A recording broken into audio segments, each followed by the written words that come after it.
Hello, Night Seekers, and welcome to Lacuna Noir. This is where forgotten stories and gentle voices meet, carrying you softly into peaceful sleep, wrapped in mystery. Before tonight's stories begin, I'd love to know, where in the world are you listening from? Drop a comment below and let me know. And a little note before we begin. You may notice a few brief ads in the first 10 minutes, but after that, the rest of the video is completely ad-free.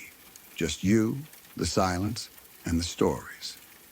So settle in, get comfortable, and let the night carry you.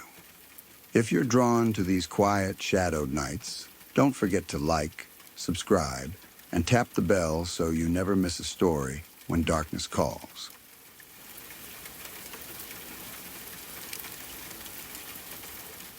When I was younger, I had a friend who was known among our group for being extremely cautious about security.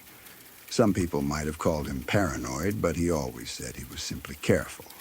He had a constant fear that someone might break into his house while he was home. And because of that, he had developed a whole routine of locking things down every night. Every window in his house had to be closed and locked. Every door was checked more than once before he went to bed.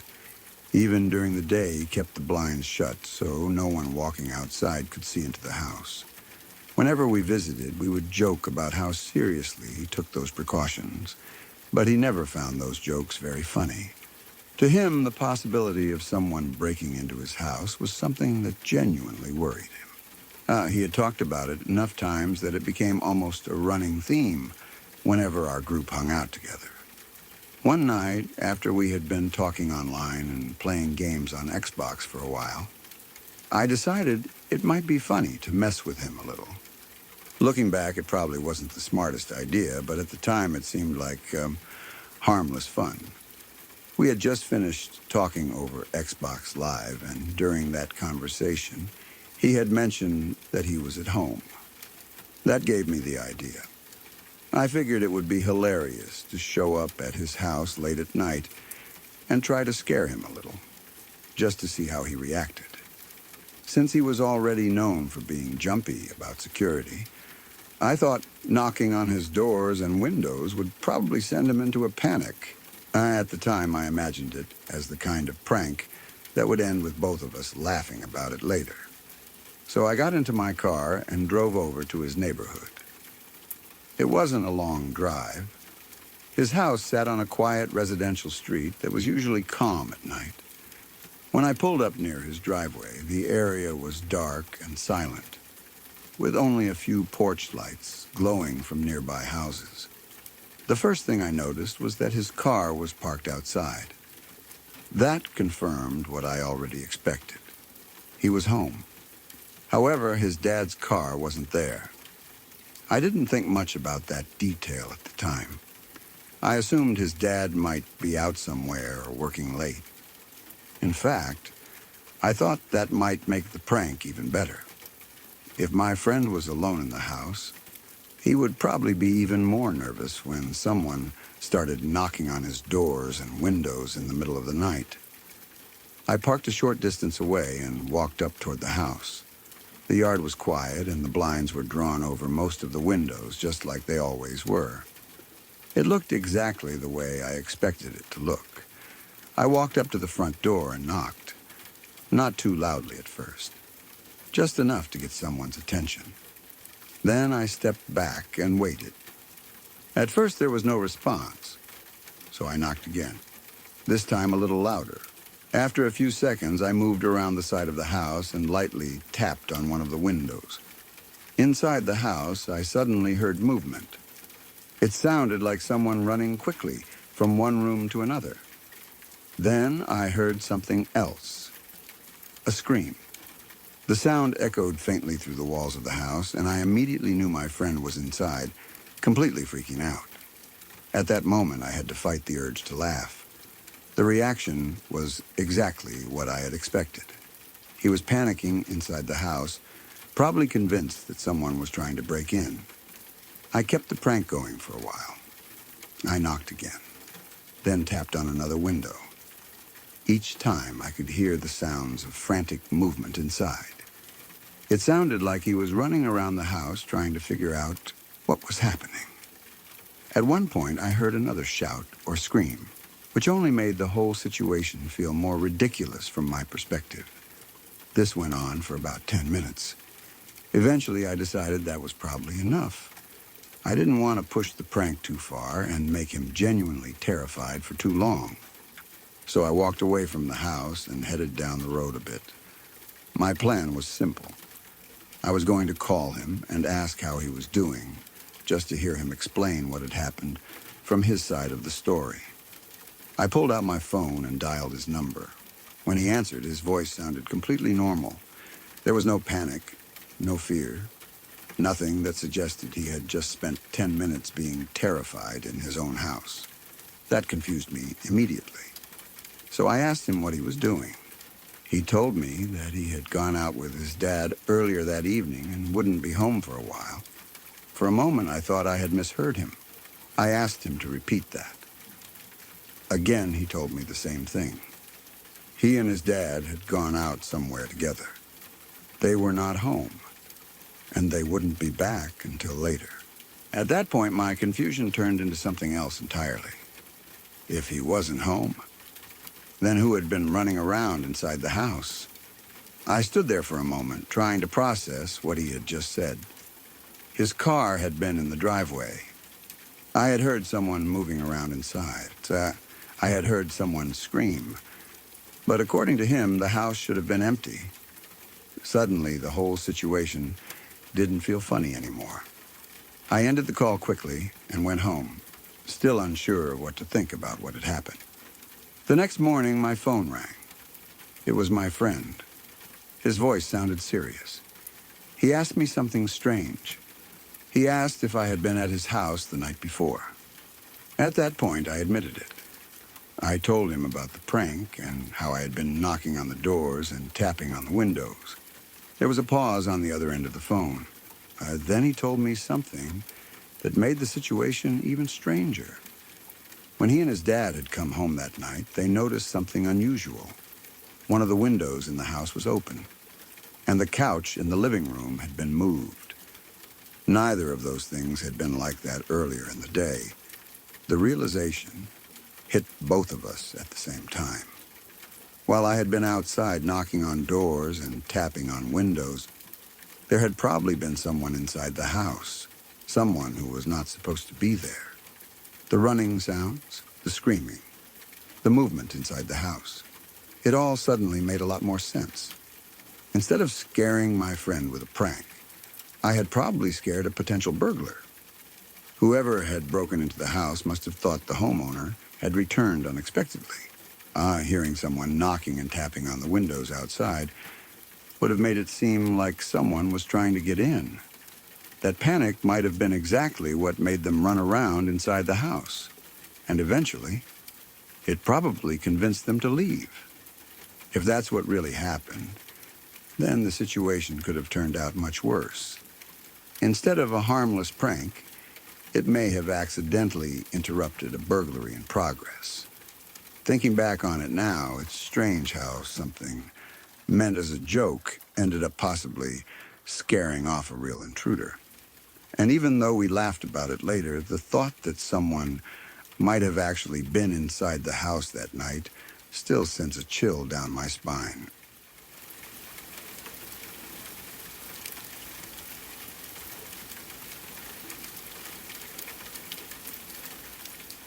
Several years ago, I made a long drive across the American Southwest that I will probably never forget. At the time, I was traveling alone, moving between 29 Palms in California and Albuquerque in New Mexico. Anyone who has spent time in that part of the country knows how vast and empty the desert can feel. The land stretches for miles without towns, without lights, and sometimes without even another car on the road. It is the kind of place where you become very aware of how isolated you really are. 29 Palms itself sits in the high desert east of Los Angeles. It's surrounded by open desert, rocky hills, and long roads that seemed to disappear into the horizon. It's also known for the Marine Corps base nearby, and because of that, I had spent time there before. Instead of taking the more common route back toward larger highways, I decided to try a shortcut that would eventually connect me with Interstate 40 heading east. Friends of mine had mentioned the route before, half-jokingly daring anyone to take it because of how lonely the road could be. The shortcut involved driving along long stretches of two-lane highway through terrain that was almost completely empty. The only real settlement along that route was a place called Amboy, California. Amboy is one of those desert towns that feels frozen in time. It was once a small stop along historic Route 66, but by the time I passed through, it had mostly faded into near abandonment. A few old buildings remained standing, along with a famous gas station sign that many travelers stopped to photograph. The area around Amboy is a strange landscape. On one side of the town, there is a dormant volcanic cone rising from the desert floor, surrounded by old lava fields that look almost black against the pale sand. On the other side stretches a huge salt flat that glitters under the sun. The entire region feels stark and quiet, like a place where nature has carved out something unusual and left it alone. At the time, Amboy also had a reputation for strange rumors. People sometimes talked about strange gatherings out in the desert nearby, including stories about occult groups or strange nighttime activity around the lava fields. Whether any of those stories were actually true, I never really knew.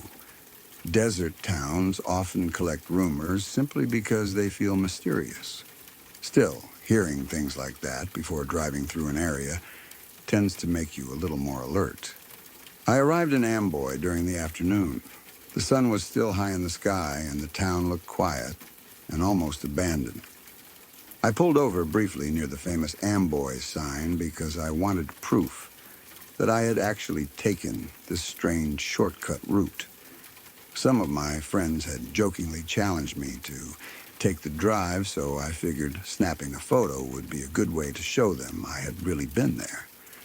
After taking the picture, I got back into my car and continued driving. The road leaving Amboy headed toward a small mountain range that stood between the town and Interstate 40. The highway climbed gradually through the desert landscape, winding upward into rocky hills. For long stretches, I didn't see another vehicle. That's one of the things about desert roads in that part of the country. You can drive for miles and miles without passing another car. The quiet becomes almost overwhelming. Eventually, I reached the top of the mountain range and began descending into a canyon. The road ran straight through the canyon, with tall, dry grass growing along both sides. The grass reached high enough that it partially blocked the view of the land beyond the roadside. As I drove north through that canyon, I noticed something unusual up ahead. At first, it looked like debris scattered across the road. I slowed down slightly to see what it was. As I got closer, the scene became clearer. There was a red car stopped sideways across the road. It was a Pontiac Fiero, positioned in a way that blocked both lanes completely. Near the car, I could see an open suitcase lying on the pavement with clothing scattered around it. And then I saw something else. Two people were lying face down in the middle of the road. A man and a woman. They weren't moving. For a moment, I simply stared, trying to understand what I was seeing. My instinct was to slow down further, but something about the scene immediately felt wrong. I brought my car to a stop about 100 feet away. As I sat there looking at the situation, the hairs on the back of my neck stood up. Something about the entire scene felt unnatural.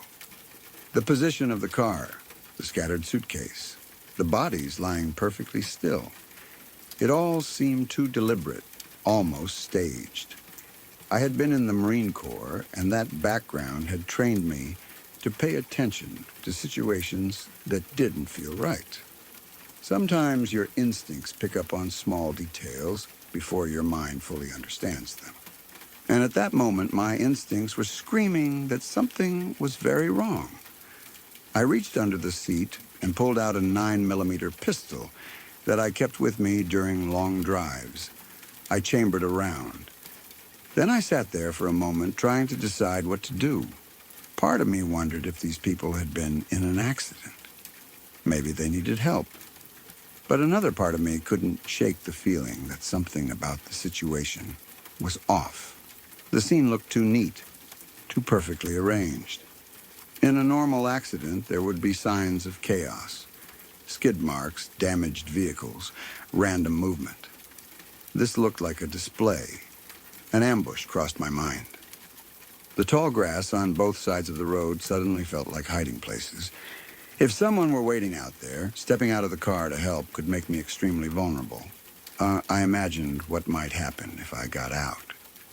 The classic horror movie mistake. Instead of getting out of the car, I began scanning the road carefully. I tried to see if there was any path that would allow me to drive past the scene without hitting the car or the bodies. After a moment, I spotted a narrow route. If I passed the man lying on the road by driving slightly to his left, then swerved around the woman and moved behind the Pontiac, I could potentially reach the other side of the blockage. It would be tight, but it looked possible. I shifted the car into first gear, then I pressed the accelerator and drove forward along the path I had chosen. The car passed the man lying on the pavement.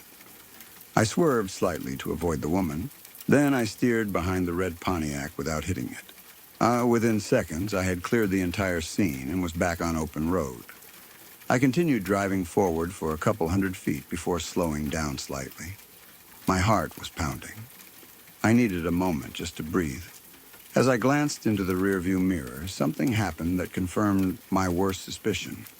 The two bodies that had been lying motionless in the road began to move. Both of them pushed themselves up onto their knees. At the same time, people began emerging from the tall grass along both sides of the road, one after another.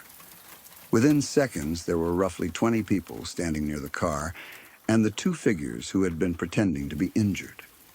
The sight sent a surge of adrenaline through me. Whatever had been planned there, it definitely hadn't been an accident. My right foot slammed the accelerator to the floor.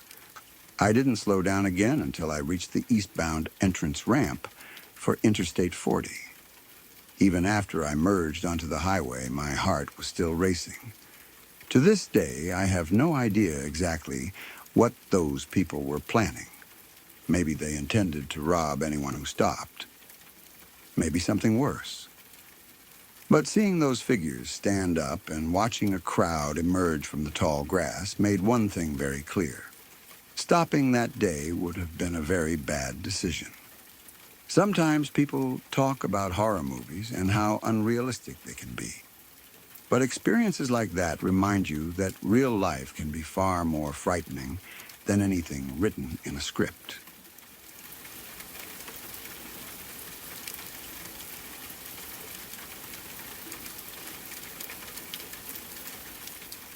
When I was 6 years old, Halloween felt like the most exciting night of the entire year.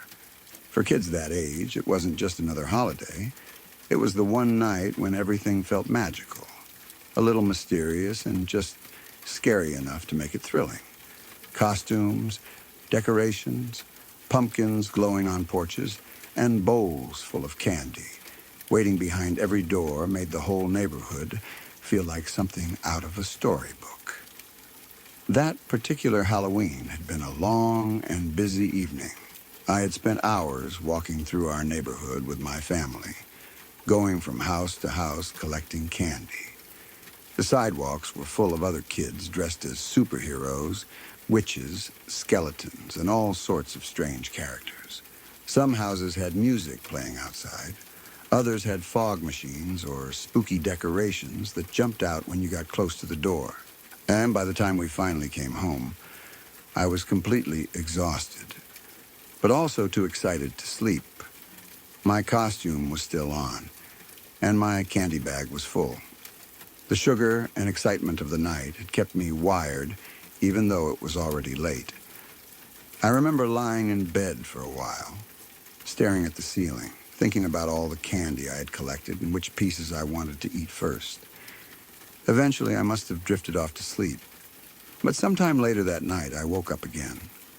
The house was quiet and dark in that calm way homes get after everyone has gone to bed. I could hear the faint hum of appliances in the kitchen and the occasional creak that houses sometimes make when everything settles down at night. I realized I was thirsty. And more than that, I wanted another piece of candy. At 6 years old, no, that seemed like a perfectly reasonable reason to get out of bed. So I climbed down from my bed and walked quietly toward the hallway. My dog, who slept in my room every night, lifted her head as soon as I moved. She always followed me whenever I got up, even if it was just to wander into the kitchen for a glass of water. As I walked down the hallway toward the kitchen, she padded along beside me. The kitchen in our house was connected to the backyard through a large sliding glass door. During the day, it let in a lot of sunlight and gave a clear view of the patio and the yard beyond it. But at night, it turned into something very different. When the lights were on inside and it was dark outside, the glass acted almost like a mirror. You could see reflections of the kitchen, but the outside looked black and shadowy. I walked into the kitchen, still half sleepy, thinking only about grabbing a drink and maybe sneaking one more piece of candy from my bag. Then I looked toward the sliding glass door. And that's when I saw it. Standing on the patio outside was a scarecrow. At least that's what it looked like. It was tall and thin, with what appeared to be straw sticking out from its sleeves and collar. The shape was unmistakable. The wide hat, the loose clothing, the stiff posture that made it look like something propped up in a field. But this scarecrow wasn't standing in a field. It was standing directly on our back patio, and it was facing the glass door. Looking inside, I froze. For a moment, I didn't even breathe. Seeing something like that standing just outside the house in the middle of the night was so strange that my brain struggled to understand what I was looking at. My dog stopped beside me, staring in the same direction. Then the scarecrow moved. It lifted one arm slowly and tapped on the glass. The sound was soft but unmistakable. Tap, tap, tap. The moment that happened, a wave of fear shot through me. I gasped out loud without meaning to. My mother was in another room of the house at the time, working late in the office on the opposite side of the kitchen. When she heard me gasp, she called out to ask what was wrong. Then she came into the kitchen. I pointed toward the door. The scarecrow was still there, still standing on the patio, still looking inside. For a moment, she stared at it too. Then she did something I didn't expect. Instead of panicking, she turned to me calmly and told me to go hide. Specifically, she told me to go into the cupboard where we kept the pots and pans. That cupboard was low to the ground, large enough for a child to crawl into. She told me to take my dog with me and stay there quietly. I didn't argue. At 6 years old, when a parent tells you to hide, you hide. I grabbed my dog and crawled into the cupboard. From inside the dark space, among the pots and pans, I could still hear what was happening in the kitchen. My mother walked toward the sliding glass door. Then I heard tapping again. But this time it wasn't coming from outside. She was tapping back. Tap, tap, tap. There was a short silence after that. Then I heard movement outside. My mother must have been watching through the glass because she later described what happened next. The scarecrow looked around almost like it was checking its surroundings. Then it turned away from the door. It walked across the patio toward the fence that separated our yard from the neighbor's yard. And with a quick movement, It climbed up and hopped over the fence. Then it disappeared into the darkness of the neighboring yard. After a moment, my mother came over to the cupboard and told me it was safe to come out. The patio outside was empty. There was no scarecrow, no sign that anyone had been standing there. But something strange remained. On the wooden boards of the back porch, there were small pieces of hay scattered around. Real hay, like the kind you would expect to see inside a scarecrow. I remember picking some of it up and keeping it. Even now, I still remember that detail clearly. What makes the story even stranger is what my mother says about it today. According to her, the entire event never happened. She insists she doesn't remember any scarecrow outside the house that night. She says there was never a moment where she told me to hide in the cupboard. She claims nothing unusual happened at all. But my memory of that night feels incredibly vivid. I remember the costume I was wearing. I remember the candy bag sitting on the kitchen counter. I remember my dog walking beside me. And I remember the tall figure standing on the patio, tapping on the glass. Most of all, I remember the small pieces of hay on the porch the next morning. For years afterward, I held on to one of those pieces as proof that something strange had been there. Whether it was a person in a costume, a prank that no one ever admitted to, or something else entirely, I may never know. But the image of that scarecrow standing outside the glass door in the middle of the night is something I have never forgotten.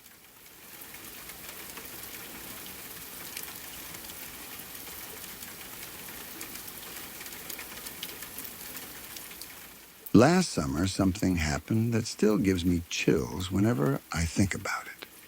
It wasn't something supernatural, and I'm sure there is some logical explanation for it somewhere.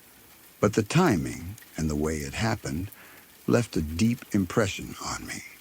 Even now, when the memory comes back, it's impossible not to feel that same strange uneasiness I felt that night. It started as a completely normal summer evening. Two of my friends and I had decided to go out and get ice cream. It was one of those warm nights where the air feels calm and the sky is slowly fading from orange to dark blue as the sun disappears. We didn't have any real plans beyond just driving around and hanging out, the way people often do during summer when the weather is nice and everyone wants an excuse to be outside. We piled into my friend's car and started heading toward a place we liked that stayed open late.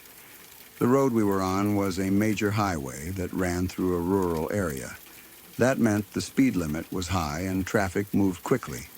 But there were also long stretches where you might drive for minutes without seeing many other cars. The fields on either side of the road stretched out into the distance, broken up occasionally by patches of trees or small hills. At night, those areas become very dark, especially when you're traveling at highway speed, and the only light comes from headlights. Inside the car, we were talking about random things the way friends do during a long drive. At some point, the conversation turned toward movies. More specifically, horror movies. Someone mentioned The Exorcist, which for years has had a reputation as one of the most disturbing films ever made. Even people who don't watch horror movies often know about it because of how famous it became. One of my friends started joking about it. He began mocking the whole concept of demonic possession, saying the idea was ridiculous and that people who believed in that kind of thing were just being dramatic. He went on about how movies exaggerate everything and how none of that stuff could possibly be real. The other friend in the car laughed along with him. I didn't take the conversation quite as lightly.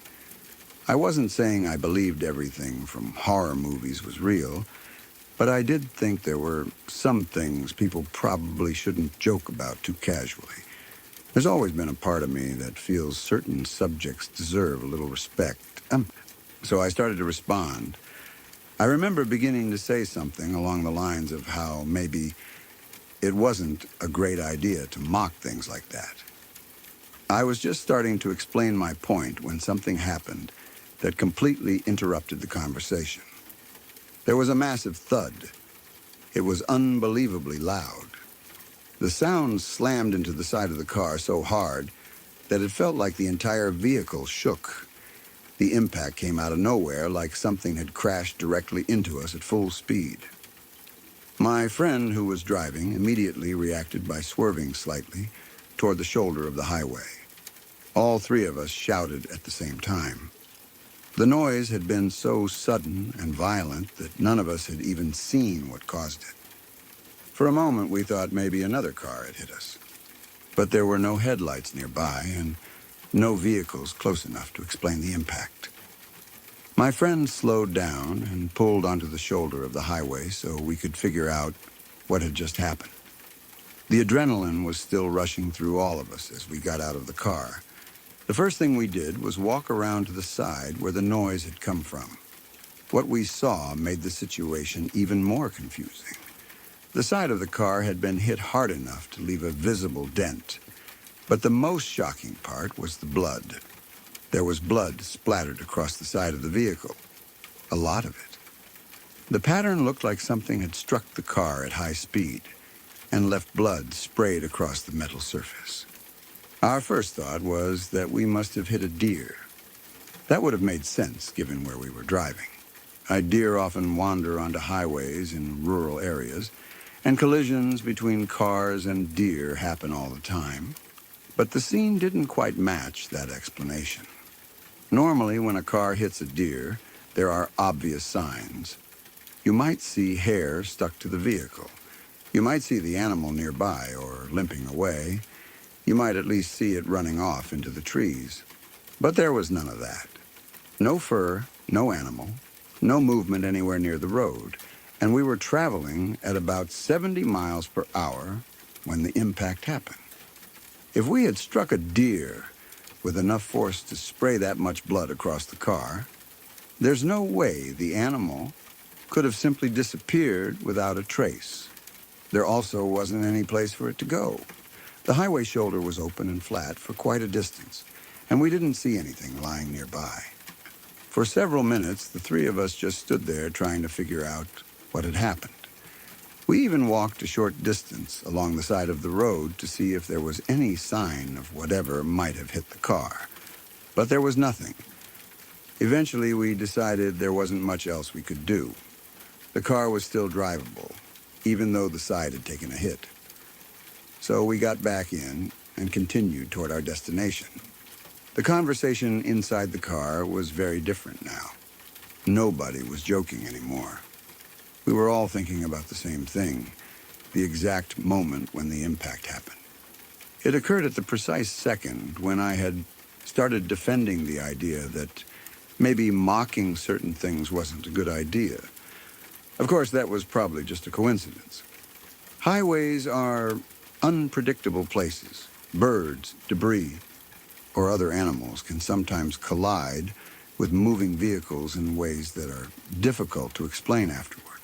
But the timing of it all stuck with me. The sound of that thud, the way the car swerved, the blood on the side of the vehicle with no clear source.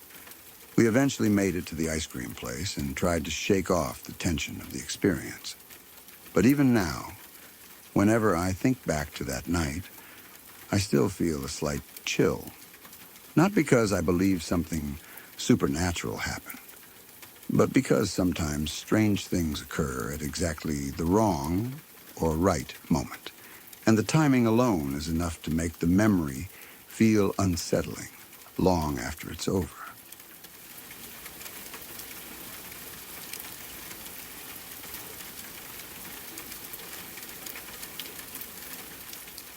I was about 9 or 10 years old when this happened. At that age, I was just old enough for my parents to trust me alone in the house for a few hours, but still young enough that the quiet of an empty house sometimes felt bigger than it should. My mother was part of a small local rock band. It wasn't anything famous or professional, just a group of friends who loved music and played together on weekends. My father helped them sometimes by setting up sound equipment or adjusting the audio during their shows. It was something they both enjoyed, and on certain nights, they would leave the house together to go play at small clubs around the city. One evening, they told me they had a show and would be gone for most of the night. They explained everything the way parents do when they want their child to feel safe and responsible at the same time. They gave me the phone number of the club where they would be playing and told me that if anything serious happened, I could call them there, just in case I couldn't reach them. They also left the phone number of our next-door neighbor. They had done this before, and nothing unusual had ever happened, so it felt pretty normal to me. After they left, the house felt quiet, but not in a bad way. It was the kind of quiet that makes you feel like you have the whole place to yourself. I turned on the television and started flipping through channels, looking for something interesting to watch. At some point, I wandered into the kitchen and started making myself something to eat. I don't remember exactly what it was, probably something simple like a sandwich or leftovers from the fridge. About an hour after my parents had gone, I heard a knocking sound coming from the west side of the house. The sound was sudden, but not extremely loud. It was more like a dull thud against the outside wall. At the time, our garage was located on that side of the house, so I immediately assumed something had fallen over inside the garage and hit the wall. Our dog also had a small opening near the back of the garage that allowed him to move in and out when it rained or when he wanted shelter. I figured maybe he had pushed his way through the opening and knocked something over while coming inside. Dogs can bump into things pretty easily, and ours was especially large. Because of that, I didn't feel too concerned. I just paused for a moment, listened to see if anything else would happen, and when the house became quiet again, I went back to watching TV. A little while later, I heard another noise. This time, it wasn't a knocking sound like before. It was something different, something harsher and more uncomfortable to listen to. It sounded like metal scraping against metal. The noise came from outside, and it seemed to run along the metal fence that surrounded our property. The sound dragged slowly across the fence, then stopped for a moment, then started again. Back and forth it went, like someone was pulling something hard along the fence line. The scraping lasted several minutes, and even though I was still inside the house, it was loud enough that it made me uneasy. I walked upstairs and looked out one of the windows that faced the backyard. The yard itself was dimly lit by a small outdoor light, and beyond that there was only darkness. I stared for a while, trying to see if anyone was standing near the fence or moving around outside, but I couldn't see anything. What surprised me even more was the fact that my dog was completely quiet. Normally, if someone even walked near our house or passed by the fence, he would start barking immediately. He was a large Alaskan Malamute, probably close to 150 pounds, and about as tall as I was when he stood up beside me. He took his job of guarding the house very seriously, so the silence from him made the situation even stranger. If someone had actually been outside scraping something against the fence, I expected him to react. Eventually, the scraping noise stopped. The house returned to its quiet stillness again, and for a moment I wondered if maybe I had imagined it or misunderstood what I heard. Still, something about it made me feel nervous. I went downstairs into the basement where our living room was located. The phone sat on a small table there, and I decided it might be a good idea to bring it with me, just in case something strange was actually happening outside. Even though I didn't really believe I was in danger, having the phone nearby made me feel a little safer. As soon as I picked it up, everything suddenly changed. From outside, the house came a violent pounding sound against the fence. It was loud and aggressive, nothing like the quiet scraping from before. It sounded as if someone was slamming something heavy into the metal fence over and over again. The noise echoed across the yard and through the walls of the house. It felt like whoever, or whatever, was outside was trying to break the fence down. At the same moment, my dog finally reacted. He exploded into barking. I had heard him bark many times before, when the mailman came to the door, when the school bus stopped nearby, or when someone walked down the sidewalk. But this bark was completely different. It was deeper, louder, and filled with a kind of intensity I had never heard from him before. He was growling between barks, the sound rough and angry, like he was warning something to stay away. I stayed where I was, in the dark living room, holding the phone tightly in my hand. My heart was beating fast, and suddenly, the house didn't feel safe anymore. Every sound seemed louder, every shadow looked darker. Slowly, I moved down the hallway that led to a small guest bedroom. That room had a door that opened directly into the backyard. The door was on the opposite side of the yard from where the pounding noises were coming from, and I thought maybe I could step outside quietly and see what was happening without being noticed. My dog continued barking and growling, the sound echoing through the yard. It was clear he was extremely upset about whatever was happening outside the fence. As I walked toward him, I began dialing the phone number my parents had given me for the club. I held the phone to my ear and listened as it rang, and rang, and rang. It felt like the ringing lasted forever. No one answered. My hands were shaking slightly as I lowered the phone and tried another number. This time I called our neighbor, hoping someone there would pick up and maybe come over to check what was going on. But again, the phone just kept ringing. No answer. At that point, I didn't know what else to do.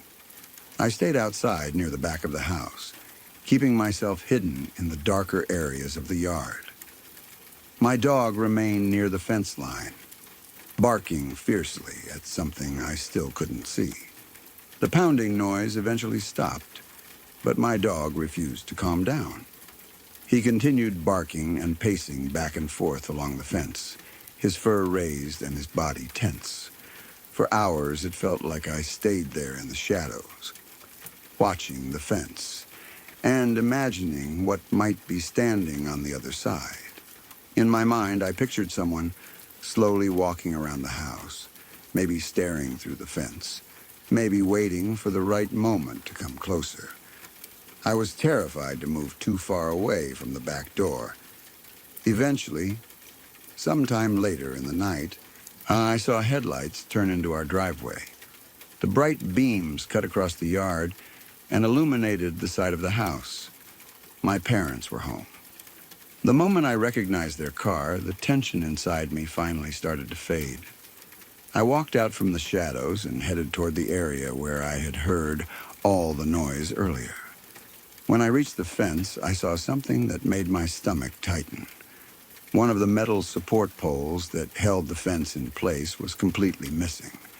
The section of fence around it had been bent and damaged, as if someone had been pulling or hitting it with a lot of force. It was clear that the fence had not simply fallen apart on its own. Something, or someone, had been messing with it. Thankfully, my dog was unharmed. He eventually calmed down once my parents were back, but he stayed unusually alert for the rest of the night. Even now, years later, I still think about that night sometimes. The dog that protected our house back then has long since passed away, but I often wonder what might have happened if he hadn't been there barking and guarding the yard. Maybe whatever was outside decided it wasn't worth the risk of coming closer. My family never really knew what to make of the story. Whenever I bring it up, my parents admit that the fence damage was strange and that fences don't usually break themselves. But they still believe I probably wasn't in any real danger. Maybe they're right. But the sound of that scraping metal and the violent pounding against the fence is something I've never forgotten. And neither is the way my dog barked that night, like he was standing between me and something that shouldn't have been there at all.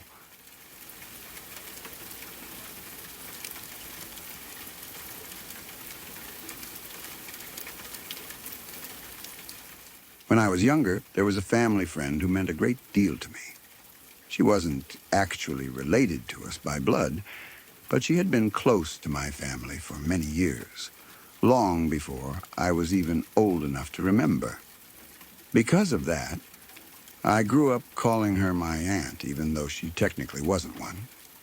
Her name was Lacey Jane, and to me, she always felt like part of the family. She was the kind of person who had a warm presence about her. Whenever she came to visit, the whole atmosphere of the house seemed to change. She had a gentle voice and a way of talking to kids that made you feel like what you were saying really mattered. Some adults have that gift, the ability to treat children with the same attention and respect they would give anyone else. Lacey was like that. When I was small, she would sit with me and ask questions about school or the things I liked to do. Sometimes she would tell stories about places she had visited or things she had seen in her life. Those conversations felt important to me, even though I was too young to realize why at the time. As I grew older, she remained a steady presence in my life. Then one year she became sick. At the time, I was still fairly young, and adults tend to shield children from the more painful details of situations like that. I knew she wasn't feeling well, but nobody sat me down and explained exactly what was happening. Words like cancer and terminal illness were things that adults discussed quietly behind closed doors. To me, it just seemed like Lacey wasn't around as often. I remember that sometime before everything changed, she had taken a trip to Ireland. She talked about the journey when she came back, describing the countryside, the old stone buildings, and the coastal landscapes that she had seen there. While she was in Ireland, she brought back a small gift for me. It was a claddagh ring. If you've never seen one before, a claddagh ring is a traditional Irish ring that features two hands holding a heart with a crown above it. The design represents friendship, love, and loyalty. Even though I didn't fully understand the meaning behind it at the time, I thought the ring was beautiful. More importantly, it came from Lacey. That alone made it special. I wore it often, even though it was slightly big for my finger at the time. Whenever I looked at it, I remembered that she had traveled all the way across the ocean and thought about me enough to bring something back. Not long after that, everything changed. Lacey passed away. The news was confusing and painful in a way that only childhood grief can be. I didn't fully understand the illness she had been fighting, and the suddenness of her absence left a hole in my world that I struggled to explain. For a long time after she died, that claddagh ring became something very important to me. It felt like the last physical connection I had to her. Years passed. Eventually we moved houses, and as often happens when families relocate, some things got lost along the way. Boxes were packed, unpacked, and moved again. Small belongings sometimes disappeared without anyone realizing exactly when or how it happened. At some point during that time, the claddagh ring vanished. I remember searching everywhere for it. I checked drawers, boxes, pockets, and shelves. I retraced places where I might have left it. I even asked my parents if they had seen it anywhere. But the ring was gone. Losing it felt far worse than losing an ordinary piece of jewelry. It had been the last thing Lacey had given me. And now it had disappeared too. For a long time, I felt genuinely heartbroken about it. Eventually, I had to accept that it was probably lost forever. Maybe it had fallen out of a pocket during the move, or slipped between floorboards, or ended up in a box that had been thrown away by mistake. Life moved forward. We settled into our new house, and the memory of the lost ring slowly faded into the background. Then something happened that I still struggle to explain. One night I was asleep in my bedroom when I suddenly woke up to a loud noise. At first I thought I was still dreaming. The sound was coming from the room next to mine. That room used to belong to my brother, but he had moved out by that time. It was empty now, mostly used for storage. But the noise coming from inside it was anything but quiet. It sounded like things were being thrown around. There were banging sounds, the clatter of objects hitting the floor, and the sharp metallic rattling of coat hangers moving in the closet. The commotion was loud enough that it immediately filled me with panic. I sat up in bed listening to the noise, trying to understand what was happening. My first thought was that someone had somehow broken into the house. The sounds continued, echoing through the empty room. At that point, I was too frightened to investigate on my own. I jumped out of bed and hurried down the hallway to my parents' room. I knocked on their door and tried to explain what I was hearing. Still half asleep themselves, they followed me back toward the hallway to see what was going on. The noise had stopped by the time we reached the door to the empty room. Everything was quiet again. My parents looked at each other briefly. Then one of them reached out and opened the door. The room was dark. They flipped on the light. The room looked exactly the way it always did. Nothing appeared to be out of place. No furniture overturned. No boxes knocked over. No closet doors open. Everything seemed perfectly still. Then I noticed something on the floor, right in the middle of the room. A small object was lying there. I walked closer and immediately recognized what it was. It was the claddagh ring, the same ring Lacey Jane had brought me from Ireland years earlier. For a moment, I couldn't say anything. My parents looked just as confused as I felt. The ring was lying there in the open, as if someone had carefully placed it in the center of the floor. But that made no sense. I had lost that ring months earlier. Not only that, but I had lost it in our old house before we had even moved. There was no logical explanation for how it could suddenly appear in the middle of a room in our new house. We searched the room carefully, trying to see if anything else had been disturbed. But there was nothing. No broken objects. No overturned boxes. No signs of anything that could explain the loud noises I had heard moments earlier. Just the ring. I picked it up and held it in my hand. The same ring I had believed was gone forever. To this day, I still don't understand how it ended up there. Maybe it had somehow been packed in a box during the move and fallen out later. Maybe the noises I heard were something else entirely. And the discovery of the ring was just a strange coincidence. Or maybe there was another explanation I'll never fully understand. All I know is that the ring I had lost months earlier appeared in the middle of an empty room after a night of unexplained noise.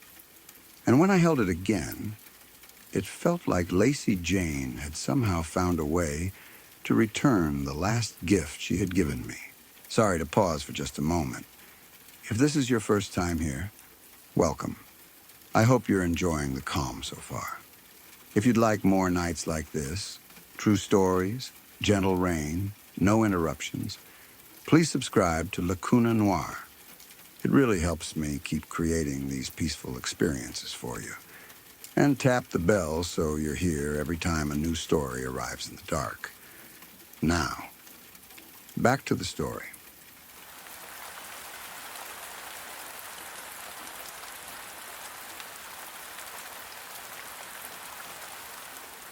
A few years ago, something happened that stayed with me for a long time. Not because it was clearly supernatural or violent, but because it was deeply unsettling in a different way. It started with something very ordinary. A phone call that wasn't meant for me. One afternoon, my phone rang, and when I answered, I heard the voice of an older woman on the other end. She sounded polite, but slightly confused. Right away, she asked for someone I'd never heard of. It was clear she had dialed the wrong number. Normally, that would be the end of the conversation. I would say, "Sorry, wrong number," and hang up. But this woman didn't hang up right away. Instead, after I told her she had the wrong person, she paused and apologized. She explained that she had been trying to reach someone from her church, but she must have written the number down incorrectly. Something about her voice sounded lonely. Before I could say goodbye, she asked if I minded talking for a moment. I didn't have anything important going on at the time, so I said it was fine. I figured it would be a quick, harmless conversation. People sometimes talk to strangers on the phone for a minute after dialing the wrong number, especially older people who may not have many people around. At first, the conversation was completely normal. She told me a little about herself. She said she lived alone in her house and that she had been a member of her church for many years. She asked where I was from, what I did for work, and other casual things people say when making small talk. Her voice had the tone of someone who was used to talking a lot, but didn't always have someone there to listen. The call lasted maybe 10 minutes before we finally said goodbye. I didn't think much about it afterward. But a couple of days later, my phone rang again. When I answered, it was the same woman. She immediately recognized my voice and sounded relieved that I had picked up. She apologized again for bothering me, but said she had been hoping she might reach me again. That second call lasted longer. During that conversation, she began talking about things that were happening in her house. At first, the things she described sounded strange, but not necessarily impossible. She said objects would move around the house when she wasn't looking. She mentioned hearing noises at night or finding things out of place. People sometimes experience things like that when they live alone. Houses make sounds, objects get misplaced, and our minds fill in the gaps. But over the next few days, she called me several more times, and each conversation became stranger than the last. Gradually, the story she was telling started to take on a much darker tone. She told me that her house was full of ghosts, not just one or two. Many. Sometimes she called them ghosts, other times demons. The way she described them was incredibly detailed, and that was part of what made the conversations unsettling. She spoke about them as if they were real people living in her home with her. She told me there were several of them that liked to gather in her living room. According to her, they would pile onto her couch and talk to each other. She said they would say horrible things about her, insulting her and mocking her. She described them laughing at her when she walked into the room. At another point, she told me about something that was happening in her bathroom. She said some of the spirits would cram things down her toilet, food, other things. She sounded frustrated when she talked about it, like someone dealing with annoying roommates who kept making messes around the house. Then she described something else that made the hair on the back of my neck stand up. She said that one of the spirits followed her down the hallway at night. Whenever she walked toward her bedroom, she said she could hear footsteps behind her. And then she would hear breathing, heavy breathing, right behind her shoulder. As she told me these stories, she often walked around her house while still on the phone. I could hear the sound of her footsteps, doors opening, and the quiet creaking of the house around her. Occasionally, she would stop mid-sentence and whisper that one of them was nearby. Those moments were extremely unsettling. Even though I didn't believe there were actual demons in her house, hearing the fear in her voice made the situation feel real in a disturbing way. The strangest story she told involved something she described as a small demon. According to her, this creature would sit on the curtain rod in her living room. She said it would glare down at her and shake the curtains back and forth. She described the motion vividly, saying the curtains would rattle while the creatures stared at her silently from above. Listening to her describe all of this while she walked through the house was honestly one of the creepiest conversations I've ever had. Part of me felt bad for her. Another part of me didn't know how to respond. I would try to gently steer the conversation in calmer directions, asking her if she had talked to anyone about what was happening, or if someone from her church had visited recently. Eventually, she mentioned the name of the church she attended.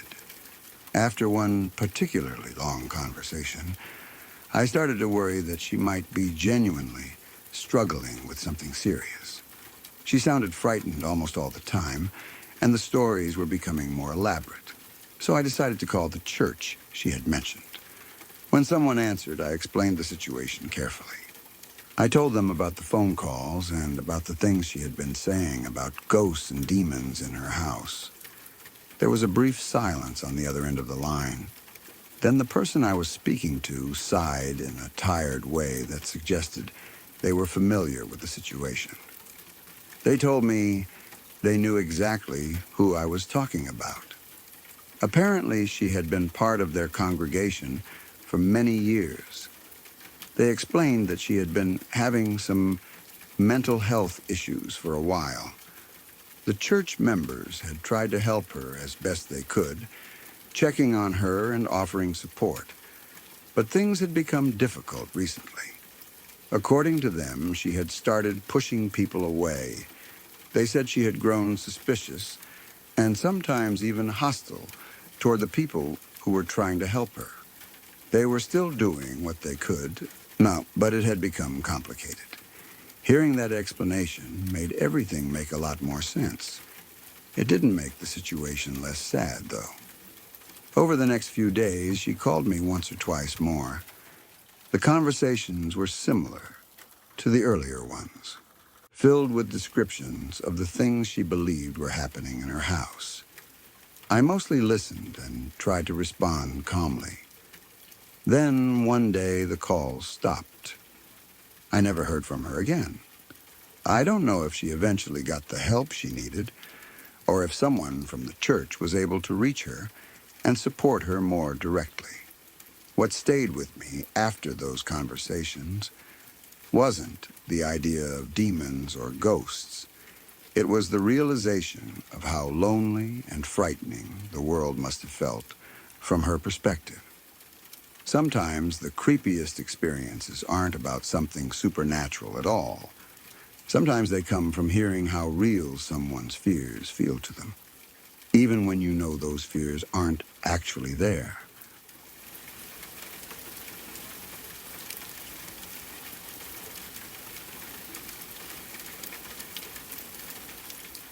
Back in 1999, I was living in Virginia Beach during a time in my life that felt busy, exhausting, and exciting all at once.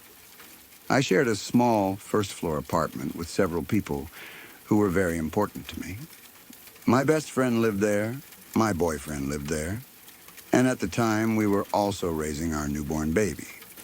Life felt chaotic in the way life often does when you're young, juggling work, relationships, and the overwhelming responsibility of caring for an infant.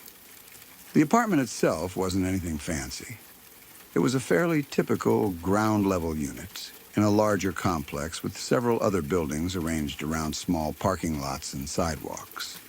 During the day, there were always people walking around outside, neighbors coming and going, kids playing in the grass, and residents heading to their cars.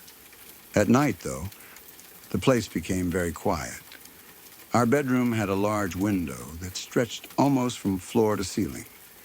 It faced a small patch of grass and a walkway that led through the complex. During the daytime, that window let in a lot of light, which made the room feel more open than it actually was. But at night, especially when the lights were off inside the apartment, the window became something very different. It was just a thin sheet of glass separating us from the dark outside. At the time, I was working a late shift, so my schedule was different from everyone else in the apartment. On that particular night, I didn't get home until around midnight. When I walked in, the apartment was completely quiet. My best friend was asleep, my boyfriend was asleep, and the baby had finally settled down as well. After working all evening, I wasn't ready to go straight to bed. I needed some time to unwind before trying to sleep. So I stayed up for a while and put on a movie in the living room. Watching movies late at night had become a little routine of mine whenever I got off work. It was the only time of day when everything was peaceful and there were no responsibilities, pulling my attention in a dozen directions. I sat there alone in the dim glow of the television, letting myself relax after a long shift. Eventually, the movie ended, and I realized how late it had gotten. It was around 3 in the morning by the time I finally turned off the TV and went into the bedroom. My boyfriend was already asleep in bed. The room was dark and quiet, and the baby was sleeping peacefully nearby. I climbed into bed beside him, not expecting to fall asleep quickly after such a long day. But for some reason, sleep didn't come right away. I lay there awake for maybe 15 or 20 minutes, staring into the darkness and listening to the soft sounds of the apartment at night. And then I noticed something: movement. At first, it was just a shadow passing across the window. The window was so large that even small movements outside could create noticeable shifts in the light. Normally, that would just mean someone walking past the building on the sidewalk. But this shadow didn't keep moving. It stopped. My eyes adjusted to the darkness enough for me to see a shape standing outside the window. A person. I watched as the shadowy figure stepped closer to the glass. Then I saw the arm move. The person outside was reaching toward the window. In that instant, a surge of panic shot through me. Without thinking, I elbowed my boyfriend as hard as I could and shouted, "Someone's at the window!" Now, normally, he was extremely difficult to wake up. Like many people, once he was asleep, it took serious effort to get him moving. But in this case, he reacted instantly. 1 second, he was asleep, and the next, he was wide awake and sitting up in a bed. Before I even had time to say anything else, he was already yelling toward the window. I still remember the exact words he shouted. "Motherfucker, you better run!" Then he jumped out of bed and rushed toward the door. While he ran outside, I grabbed the phone and called the police. My heart was pounding so hard, I could barely focus on the conversation with the dispatcher. I tried to explain what I had seen, that someone had been standing outside our bedroom window in the middle of the night. The police responded incredibly fast. Within minutes, there were flashing lights outside the building. By the time officers knocked on our door, they had already caught someone. Apparently, the man had tried to walk away through the complex after my boyfriend ran outside yelling, but the police spotted him almost immediately. When the officers spoke with him, he tried to make up some ridiculous explanation for why he was wandering around an apartment complex where he didn't even live at 3 in the morning. They clearly didn't believe him. Still, they needed confirmation. One of the officers asked if I would come outside and identify the person they had detained. That request honestly made me even more nervous than seeing the figure at the window. The officer assured me they had taken precautions. They had the man standing under bright police lights, and they planned to place me inside a squad car where he wouldn't be able to see me. Even so, the whole situation felt surreal. I stepped outside and climbed into the back seat of the police car. From there, I could see the man standing in the lights while officers spoke with him. The moment I saw him clearly, I knew he was the same person who had been at the window. I told the officers I was sure. Something interesting happened right after that. Once the man realized I was sitting in the squad car and was willing to press charges, his story changed completely. He suddenly admitted that he had been outside our window. But his excuse was bizarre. He told the police that he had heard strange noises coming from our bedroom and had been investigating. Even the officers seemed irritated by that explanation. Later, we learned something even more disturbing. This man had been arrested before for Peeping Tom incidents. And on top of that, he had actually been banned from our apartment complex entirely. He wasn't supposed to be there at all. After that night, we didn't feel comfortable staying in a first-floor apartment anymore. Within a few weeks, we moved into a second-floor unit in the same complex. Being higher up made us feel a lot safer, especially knowing someone couldn't simply walk up to the window from outside. The legal process continued for a while after the arrest. Eventually, there was a hearing scheduled in court. When we arrived that day, something strange happened. We sat down in the courtroom without realizing that the man who had been arrested was already there with his wife. In fact, we unknowingly sat directly behind them. Apparently, he had expected that we wouldn't show up. His plan had been to plead not guilty and fight the charges. But the moment he saw us sitting in the courtroom, everything changed. Instead of fighting the case, he agreed to a deal that resulted in him being sent to a mental hospital. Afterward, one of the police officers who had worked the case came over to talk with us. He thanked us several times for actually appearing in court. At first, that confused me. But then he explained something that honestly shocked me. According to him, many of the previous people who had accused this man of similar behavior never showed up when it came time for court. Without witnesses willing to testify, the cases often fell apart. Hearing that was almost unbelievable to me. I couldn't imagine simply ignoring something like that. Someone had been standing outside my bedroom window at 3 in the morning while my family slept inside. To me, that wasn't something you just brush off and forget. Even all these years later, I still remember the moment when that shadow appeared outside the window. Sometimes the scariest experiences aren't ghosts or monsters. Sometimes it's the realization that there are very real people out there capable of doing things that are just as frightening.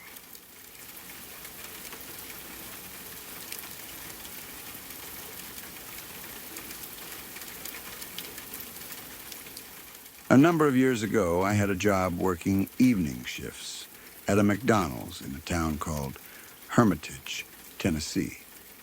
At the time, I was young and trying to save money while figuring out what I wanted to do with my life.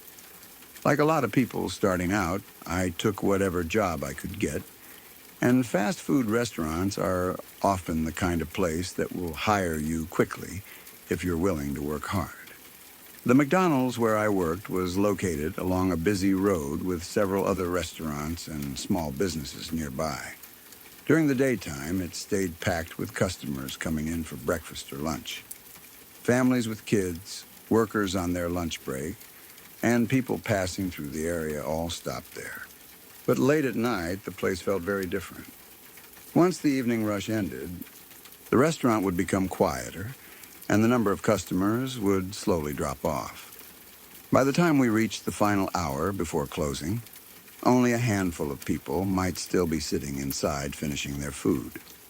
Working those late shifts meant that I was usually responsible for helping close up the restaurant. That involved cleaning, counting registers, locking doors, and making sure everything was secured before we left for the night. Around that time, there had been something else happening in the area that made everyone a little uneasy.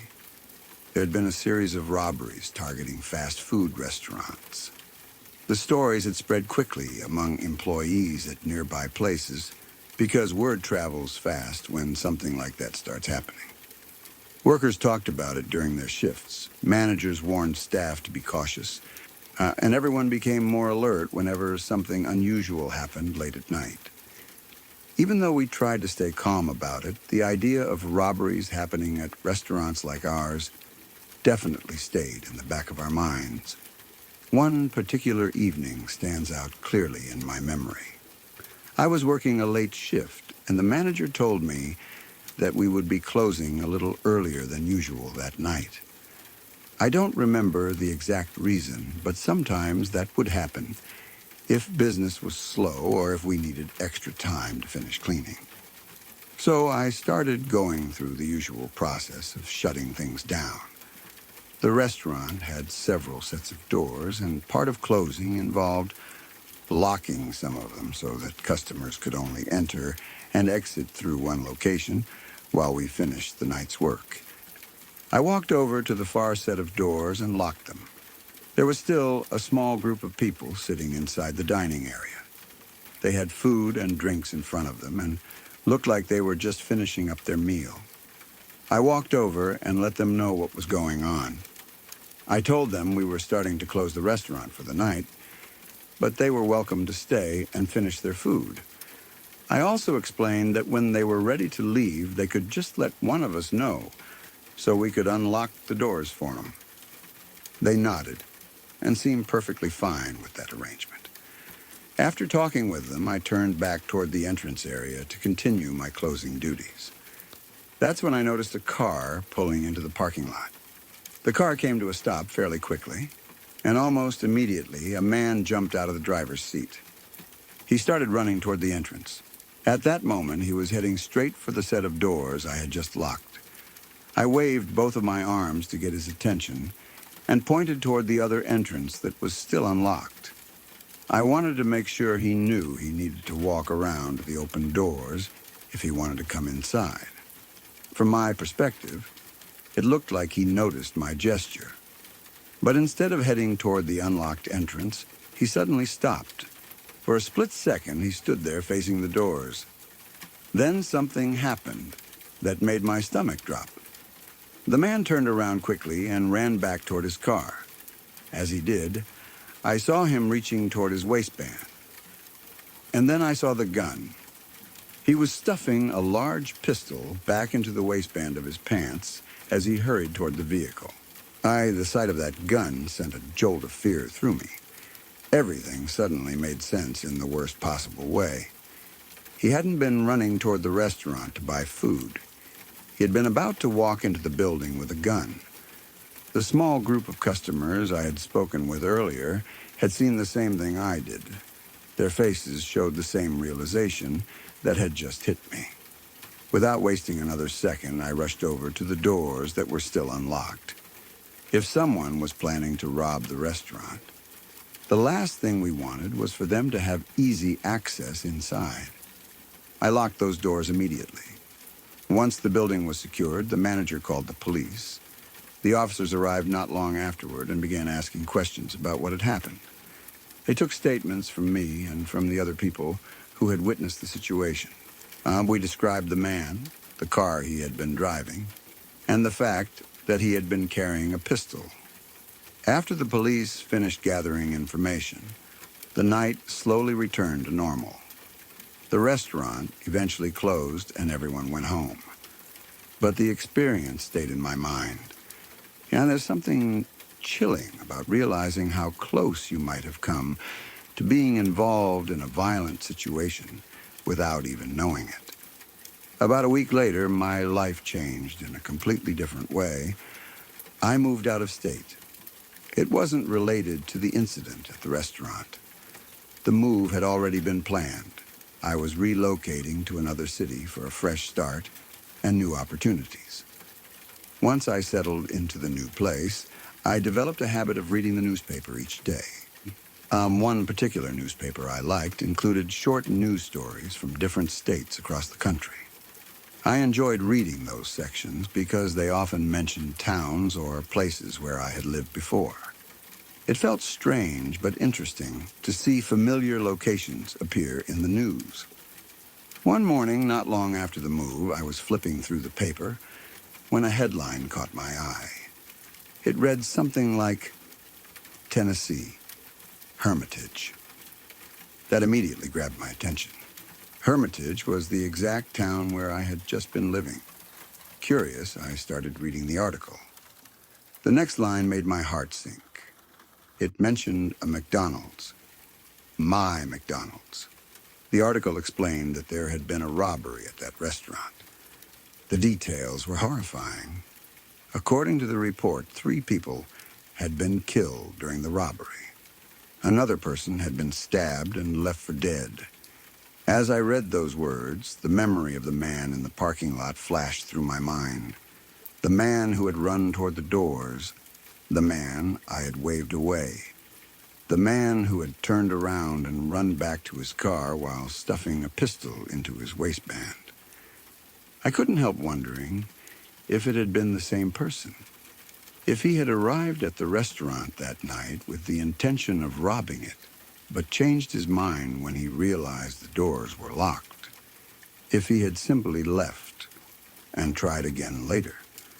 I never found out for sure whether the person from that night was connected to the robbery described in the newspaper, but the timing and the location made the possibility feel uncomfortably real. Thinking about it still gives me chills. Sometimes small moments, locking a door a few minutes early, and noticing someone acting strangely, reacting quickly, can change the course of events in ways we never fully understand. And sometimes you only realize how close you might have been to something terrible long after the moment has passed.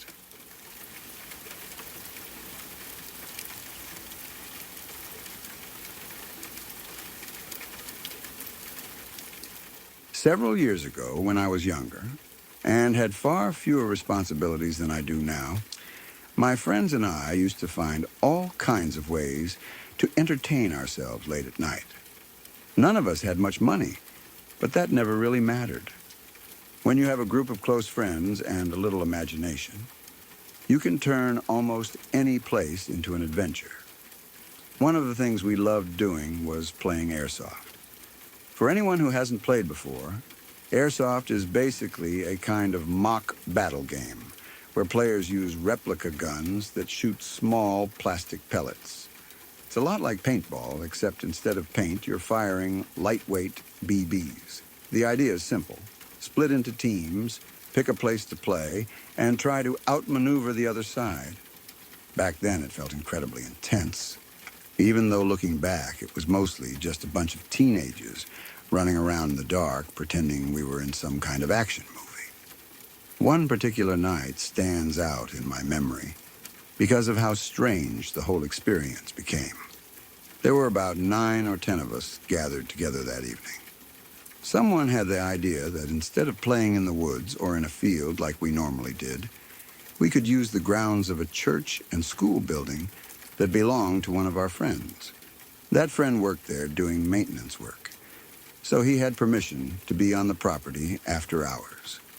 The building was used as both a church and a small private school, and the property included several open areas that seemed perfect for the kind of hide-and-seek style gameplay airsoft encourages. When we arrived, the place was completely empty. It was already dark outside, and the only light came from a few dim outdoor lamps attached to the building. The rest of the property faded quickly into shadows. The grounds were actually larger than I had expected. On one side of the property stood the main church building with several connected hallways and offices. On the other side, there was a small basketball court that the school used for gym classes. Because the school and church shared the same space, the basketball court was located unusually close to the building itself. It almost felt like part of the church courtyard rather than a separate athletic area. That layout turned out to be perfect for an airsoft game. Before starting, we divided ourselves into 2 teams. There were roughly 4 of us on my team, while the other 5 or 6 players made up the opposing side. We agreed on a simple plan. Both teams would move to opposite ends of the property and wait until a specific time before beginning the game. That way, no one would have an unfair advantage. My team was assigned to start on the church side of the property, which included the basketball court area. The court itself was surrounded by the church walls on one side and a small open area on the other. Near the edge of the court were several large gym mats that had been rolled up and stored vertically against the wall near a set of office doors. Those mats created a perfect hiding spot. In a game like Airsoft, anything that can serve as cover immediately becomes a strategic location. You could crouch behind it, peek around the edge, and surprise anyone who walked past. We spread out across the court as quietly as possible, while waiting for the agreed start time. The atmosphere felt tense in that fun, competitive way that comes with games like this. Everyone was trying to anticipate where the opposing team might appear from. My friend and I moved toward one side of the basketball court, positioning ourselves so we could watch both the office doors and the area around the mats. As we stood there scanning the shadows, something caught our attention. One of the office doors was slightly open. That alone wasn't too unusual. Maintenance areas sometimes have doors left ajar, but then we saw movement. A dark shape appeared in the doorway. It looked like a person stepping out carefully, as if they were trying not to be noticed. The figure moved slowly from the doorway and slipped behind the rolled-up mats. From the way it moved, it looked exactly like someone from the opposing team, trying to sneak into position. I immediately whispered to the others on my team. "There's someone behind the mats." My friend beside me had seen the same thing. Without making too much noise, we signaled the rest of the team to spread out and surround the area. The idea was simple. If someone was hiding there, we would approach from different angles and force them out. I kept my eyes fixed on the mats the entire time. I never saw anyone come out from behind them. That detail is important because the next part is what made the situation strange. Once everyone was in position, we slowly moved closer. Step by step, we closed the distance, expecting someone to jump out and start firing airsoft pellets. But when we reached the mats and looked behind them, there was no one there. Not a single person. We checked the nearby office doorway. Empty. We looked down the hallway beyond the door. Nothing. For a moment, we just stood there staring at each other. Both my friend and I knew we had seen something move from that doorway and slip behind the mats. It hadn't been a quick glance or a trick of light. We had watched the figure walk there. Yet somehow there was no one there now. I remember thinking it was strange, but at the time the game itself was more important than trying to solve the mystery. Airsoft matches tend to get chaotic quickly once they start, and within minutes we were distracted by the sound of pellets hitting walls and players shouting across the property. Soon we were running around the church grounds, chasing each other through shadows and hiding behind buildings like a group of overly competitive kids. The strange figure near the mats slipped into the back of my mind. After the game ended, we all gathered together near the parking area to talk and laugh about the match. That's when I remembered the earlier moment. I walked over to the friend who worked at the church doing maintenance and told him what we had seen. At first, he didn't say anything.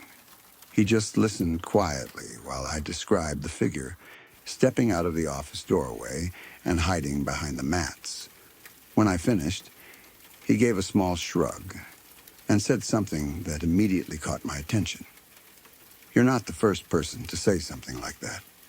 Naturally, I asked what he meant. He explained that over the years, people who worked at the church had reported a few strange experiences. Nothing dramatic enough to make headlines or cause panic, but enough to make some of the staff uncomfortable. For example, a few people had claimed to see figures in reflections. Someone would walk past a window or glass door and briefly notice another person standing behind them in the reflection. But when they turned around, no one would actually be there. Others had mentioned hearing their name being called when they were alone in the building. They would hear a voice clearly say their name from another room or down a hallway. But when they went to check who had called them, the area would be empty. My friend told these stories casually, like they were just part of the building's odd history. He didn't seem particularly frightened by it. But hearing that After the experience we had just had made the whole thing feel far more unsettling. For the rest of the night, I couldn't stop thinking about that figure slipping behind the mats. Both my friend and I had seen it. Yet somehow it had disappeared without a sound. Maybe someone from the other team had quickly slipped away while we weren't looking. Maybe shadows and imagination had played tricks on our eyes in the dim lighting. Or maybe it was something else entirely. Even now, years later, I still remember that moment clearly. The doorway, the slow movement of the figure, and the strange emptiness behind the mats when we went to look. Some places carry stories that linger long after the people who first experienced them are gone. And sometimes you end up adding your own strange moment to that list without even meaning to.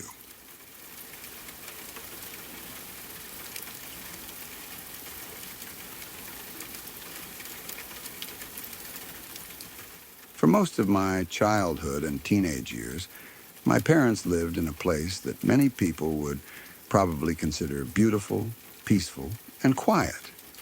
In many ways, it really was. But at the same time, it also had a strange atmosphere that sometimes made the place feel a little unsettling, especially at night or during the winter months when everything was silent. My parents lived inside a large county park that had several campgrounds spread across the property. The park wasn't like a small neighborhood park with a playground and a few walking trails. It was much bigger than that. It had dense wooded areas, winding roads, open spaces for camping, and buildings that served different purposes for visitors. One of those buildings was the park office. The office building also had living quarters attached to it. The upstairs apartment was rented out long-term to people who worked in the park or had arrangements with the county. The downstairs unit was rented out on a short-term basis to visitors, usually for a weekend or for people traveling through the area. Because of that setup, the park office area was where my family lived. For someone visiting the park, the office might have seemed like the center of activity. But the reality was that the place could be incredibly isolated. The park itself was about 45 minutes away from the main town in the area, and the nearest small town was still about 4 miles away. During the summer months, the park would fill up with campers, hikers, and families spending time outdoors. There would be cars in the parking areas, people walking the trails, and kids playing around the campgrounds. But during the winter, it felt completely different. Once the cold weather arrived, most of the campers stopped coming. The campgrounds would sit empty for weeks at a time. Snow covered the trails, the trees lost their leaves, and the quietness of the place became almost overwhelming. It was during one of those winters when I was a senior in high school that something started happening to me that I've never fully been able to explain. Because of where we lived, getting home from school required a bit more effort than most kids had to deal with. The school bus couldn't drive directly to the park office building where my parents lived. Instead, it dropped me off at a road some distance away from the park entrance. From there, I had to walk. The walk wasn't extremely long, maybe about half a mile or so, but the route passed through a wooded area that separated the road from the office building. During the daytime, it wasn't particularly scary. The path wound through tall trees and patches of brush before opening up near the office area. Sometimes birds would move through the branches or small animals would rustle in the leaves, but during winter afternoons, when the sun started going down early and the woods became quiet, the walk felt very different. I usually made that walk several times a week after getting off the bus. At first, everything seemed normal. But after a while, I started noticing something that made the experience uncomfortable. Every now and then, while walking along that wooded path, I would get the strong feeling that someone was watching me. It wasn't something I could point to directly. I never actually saw a person standing behind a tree or walking through the woods nearby. It was just a feeling. The kind of feeling that makes the back of your neck tighten and causes you to glance over your shoulder, even when nothing obvious is there. The first time it happened, I brushed it off. Everyone gets that feeling sometimes when walking alone through the woods. Your mind starts imagining things, and every sound seems more important than it actually is. But the strange part was that the feeling kept happening. Not every single day, but often enough that I noticed the pattern. Maybe 3 times a week while walking home, I would suddenly feel like something was watching me from somewhere in the trees. When that happened, I would instinctively slow down and look around. The woods would be still. Nothing would move. No people. No animals. Just quiet trees and empty forest. Eventually, I mentioned it to my uncle one day while we were talking.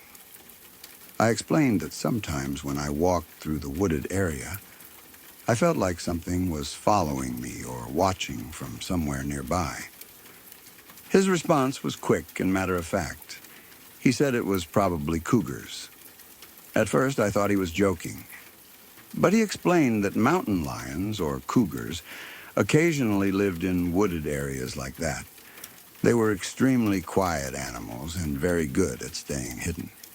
According to him, they were capable of watching people from a distance without ever being seen. I told him that didn't make me feel much better. If anything, the idea of a large predator silently observing me from the woods was even more unsettling than the thought of someone watching me. No, he shrugged and said something that stuck with me. If it was a cougar and it hasn't attacked you by now, it probably won't. They don't usually wait that long when they're hunting. While that explanation made a certain kind of sense, it didn't really make the experience any less eerie. So I just kept making the walk home from the bus like usual. Eventually winter passed. The school year ended, and life moved on. Years later, something happened that made me think about that old path through the woods again. A few weeks ago, I was talking with my mom, and she mentioned something that had recently happened in the park. Apparently, someone had committed suicide there. The details were disturbing. The man had driven into the park and parked his car somewhere along one of the quieter areas of the property. At some point, he had shot himself while sitting in the vehicle. What made the story even stranger was how long the car sat there before anyone realized something was wrong. The park manager had apparently walked past the vehicle earlier in the day, but didn't notice anything unusual. From a distance, it probably just looked like someone had parked their car and stepped away for a while. It wasn't until later that night, when Border Patrol officers were passing through the area, that someone noticed the car more closely and realized something wasn't right. When my mom told me that story, the first thing that crossed my mind was how traumatic it must have been for the person who eventually discovered the situation. Finding something like that would be disturbing for any adult. Then another thought hit me. What if a kid had found it instead? That possibility was even more unsettling. The park may have felt quiet and peaceful on the surface, but there were moments when its isolation made things feel a little darker.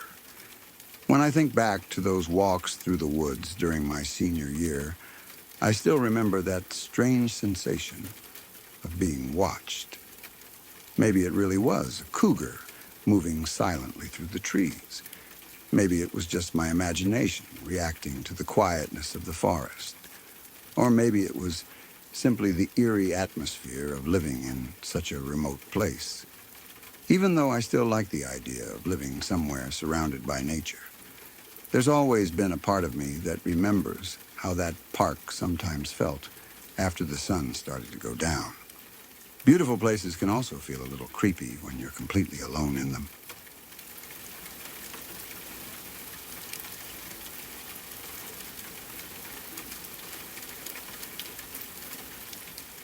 When I look back on certain memories from growing up, I realize how strange it is that some moments stay perfectly clear even years later.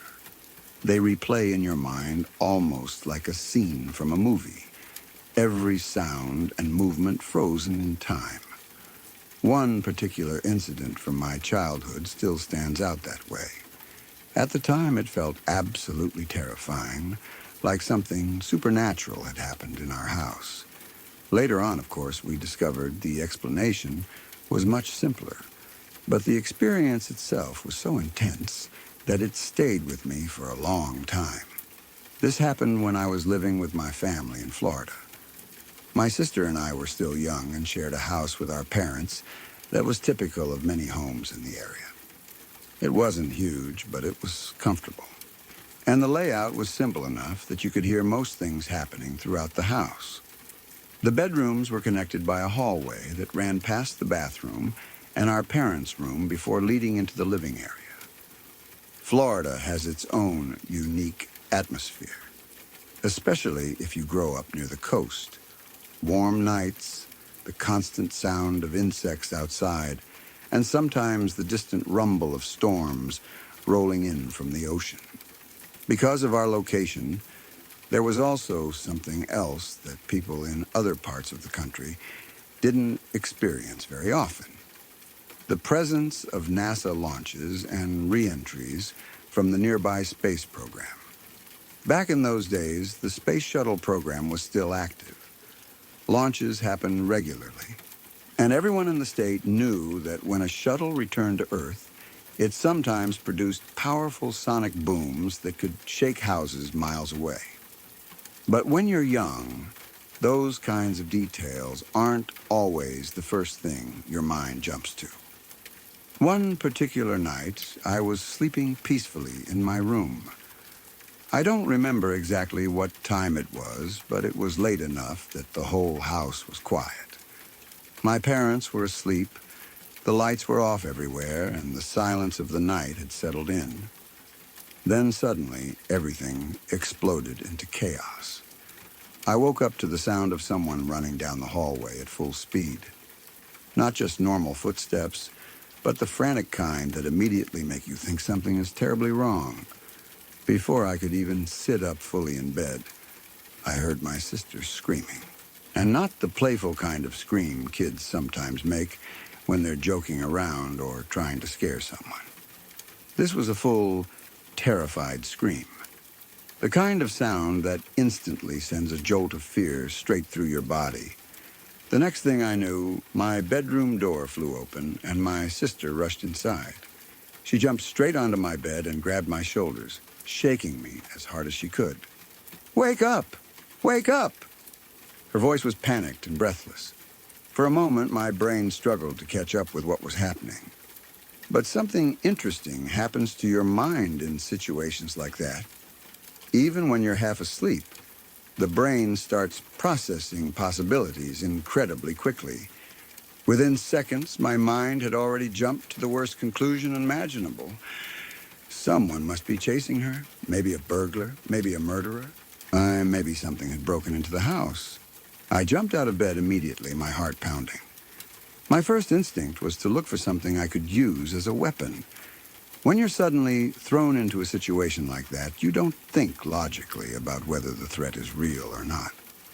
Your brain just starts preparing for survival.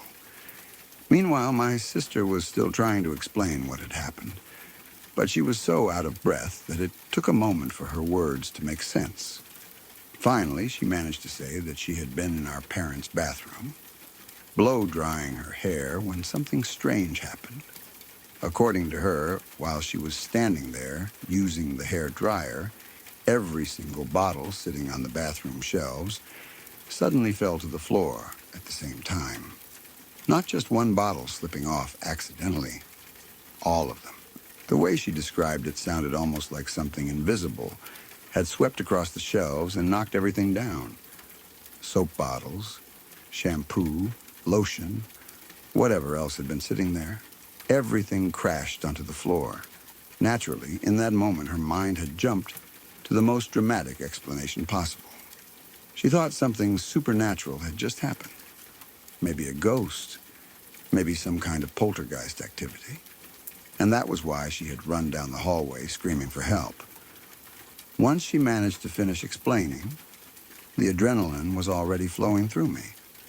I felt like I needed to investigate immediately, so I did what any overconfident kid might do.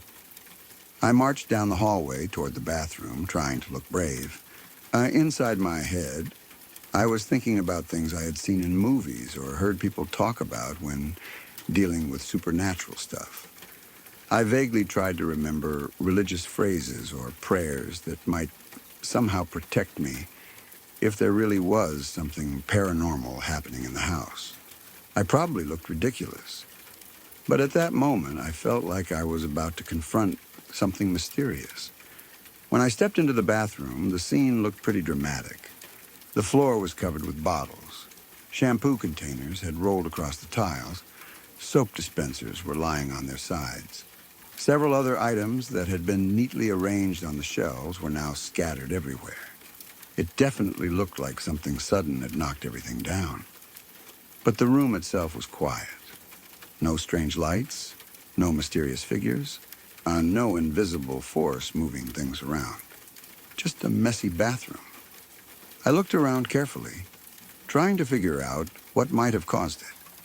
But nothing obvious stood out. There was no sign that someone had been in the room. No open windows, no broken shelves, just bottles lying everywhere. Eventually the tension faded, and I realized there wasn't any immediate danger. The house was still quiet and peaceful aside from the mess in the bathroom, so I shrugged it off and headed back to my room. Even though I had tried to act tough during the investigation, my heart was still beating faster than usual. Experiences like that leave a lingering sense of unease, even when nothing clearly threatening is happening anymore. I decided to turn on the television for a while just to calm down. As I flipped through channels, I stopped on a news broadcast that was covering a live event. The screen showed footage of a space shuttle returning through the atmosphere. And suddenly, everything made sense. Living in Florida meant that when a shuttle re-entered the atmosphere above the region, it often created a powerful sonic boom. These sonic booms could travel across large distances and sometimes shook buildings hard enough to rattle windows, doors, and objects sitting on shelves. That booming shockwave had passed over our area. The force of it must have shaken the house just enough to knock every bottle off the bathroom shelves at the exact moment my sister happened to be standing there. To her, it must have felt like the entire room suddenly exploded. Once we realized what had actually happened, the whole situation became a lot less terrifying and a lot more funny. Still, the experience was intense in the moment. Waking up to your sister screaming down the hallway in the middle of the night, thinking someone might be breaking into the house, and preparing yourself to confront something supernatural is the kind of thing that sticks in your memory. And every time I think about it now, I can't help but laugh a little at the simple truth behind the whole mystery. In the end, it wasn't ghosts or poltergeists that caused all the chaos in our house that night. It was astronauts returning home from space.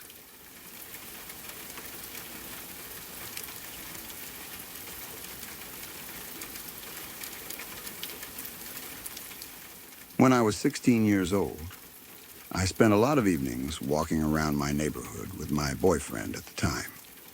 It was a small, quiet area where most people knew each other, and there were parks and open spaces scattered between the houses. During the day, the neighborhood was lively with kids riding bikes, parents walking dogs, and people playing sports in the park. But at night, especially later in the evening, the streets became very calm and quiet. One night, around 11 o'clock, my boyfriend and I decided to go for a walk like we often did. It was one of those nights where the air felt cool and peaceful. The kind of night where it feels good just to be outside talking and wandering around without any real destination. We were both 16 at the time, so these late evening walks felt like a small kind of freedom.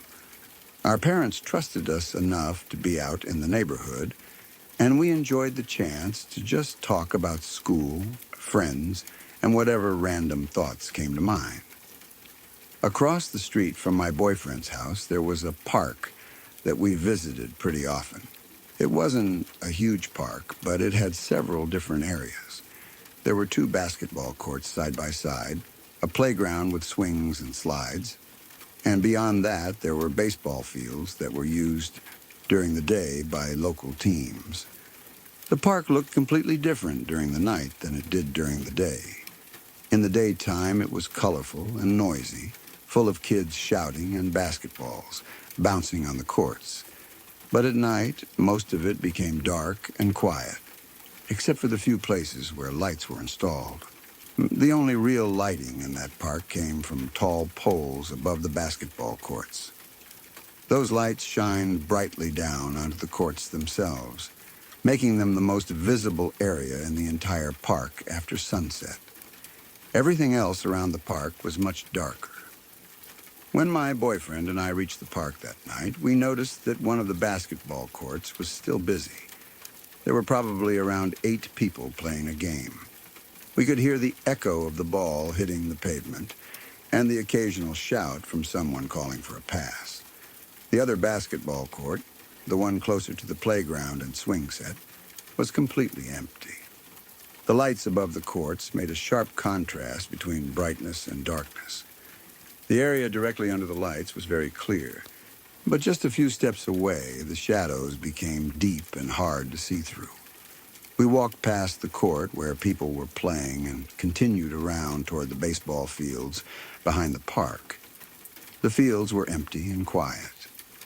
From there, we eventually turned around and started heading back toward the street. To get back, we walked along the narrow path that ran between the empty basketball court and the playground area. That part of the park was much darker. The basketball court itself had light shining on it, but the playground beside it was mostly in shadow. The swings, slide, and climbing structures were only faint shapes in the darkness. We were busy talking and laughing, not really paying attention to where we were walking. I remember we were discussing something funny that had happened at school earlier that week. Because of that, I wasn't watching where I was going. As I stepped forward, I nearly walked straight into one of the metal poles that supported the swing set. At the last second, I noticed it and stopped myself. I laughed at how close I had come to hitting my head on it. To avoid it, I grabbed the pole lightly and swung my body around it in a playful way, like someone spinning around a streetlight. But the moment I turned around the pole and faced the swings, my entire body went cold. Right there, only a few feet away from me, was a figure sitting on one of the swings. At first, my brain didn't even understand what I was seeing. The figure was slumped forward slightly, sitting on the swing closest to the middle pole. It was dressed in dark clothing, something like dark pants and a jacket. The hair was long and dark, hanging down in front of the face so that I couldn't see any features clearly. The lighting was dim enough that most of the details were hidden in shadow, but there was enough light from the basketball court nearby that I could still make out the shape. What struck me immediately was how still it was.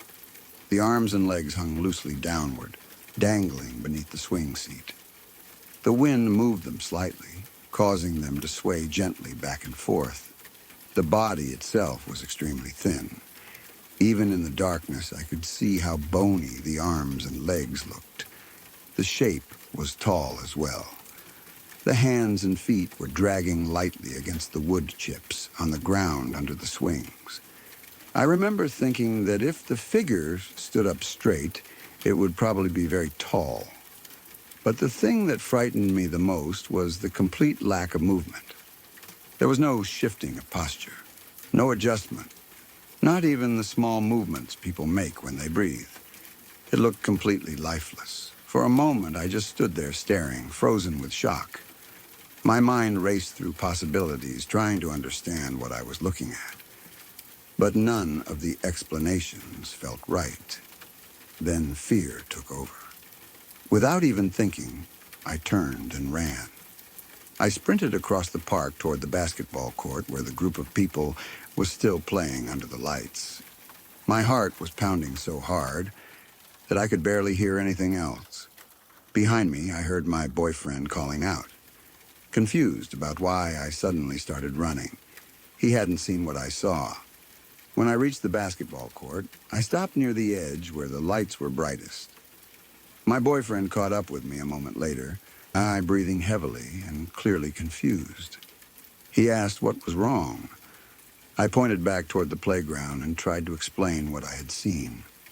I told him there was someone sitting on the swings who looked completely motionless, like they might be dead or unconscious. He looked back toward the dark playground area but couldn't see anything from that distance. Then he laughed a little and tried to brush it off. He said it was probably just someone who had passed out on the swing. Maybe a drunk person or someone using drugs who had wandered into the park. Even though he tried to make it sound normal, I could tell he wasn't completely comfortable with the idea either. Neither of us wanted to walk back through the dark part of the park again. The thought of going near that swing set again made my stomach twist with fear. Instead of investigating or going closer, we made a quick decision to just leave. We walked quickly out of the park and headed straight back toward his house without looking back. The whole way there, I kept replaying the image in my mind. The long, dark hair covering the face, the thin arms and legs hanging down, the slow swaying motion caused by the wind, and the complete stillness of the body. Even now, years later, I still think about that night sometimes. I never found out who or what that figure really was. Maybe my boyfriend was right, and it was just someone who had passed out. Maybe it was a person sitting there in the dark who simply didn't react when I walked up. Or maybe it was something else entirely. What I remember most clearly is the feeling that washed over me the moment I saw it. That instant when my body went cold, and every instinct told me to run. To this day, I still wonder whether the figure on that swing was alive or not, and whether it was even human at all.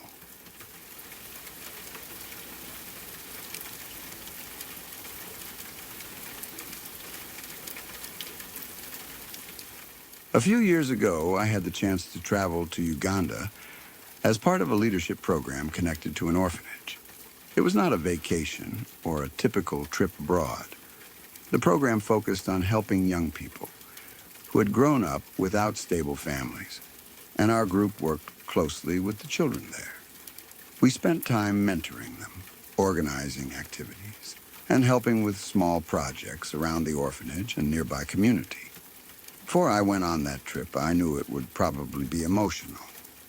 Any place that works with children who have lost their parents or come from difficult backgrounds is bound to carry heavy stories.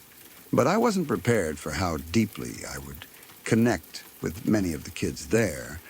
When you spend day after day with the same group of children, you begin to build relationships that feel very real and very personal. They start to trust you.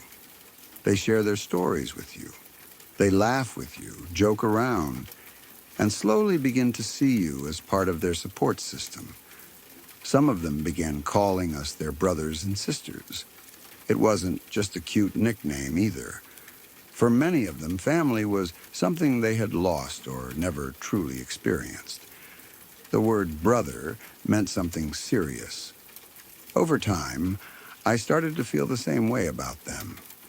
Even though we came from different countries and different lives, the bond formed quickly. They felt like younger siblings to me, and I cared about them deeply. The orphanage itself was located near a small community outside one of the larger towns. The roads nearby were busy and unpredictable. Traffic in that part of the world moves differently than what most people from the United States, Canada, or the UK are used to. There are cars, buses, motorcycles, bicycles, and pedestrians, all sharing the same roads at the same time. Sometimes animals wander across the street. Sometimes children run from one side to the other. Everything moves in a kind of organized chaos that only locals truly understand. During my time there, I had already seen how dangerous the roads could be.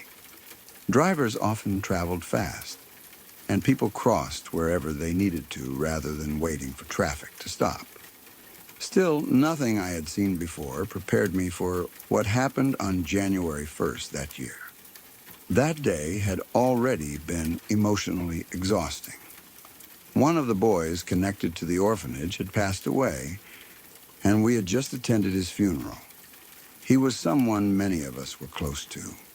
And when you spend time with these kids, their losses become your losses too. The funeral had been heavy and heartbreaking. Everyone there was grieving. The children, the staff, and even the volunteers were struggling to process the loss.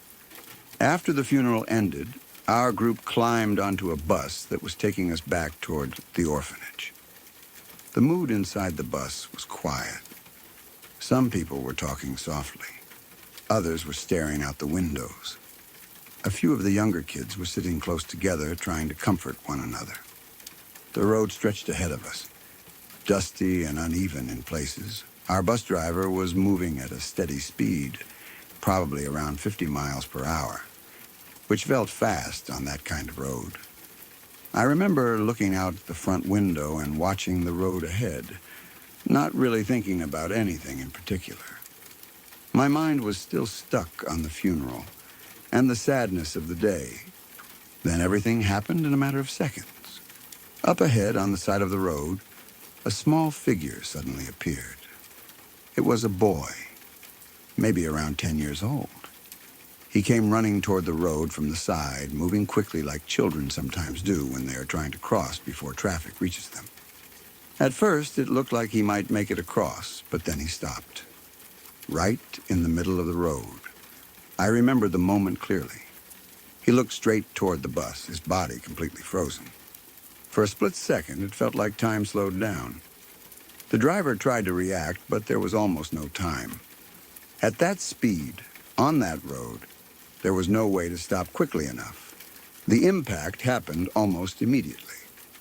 The sound was something I will never forget. It was loud and sudden, and the force of it made the entire bus feel like it jolted forward. My first instinct was to look away.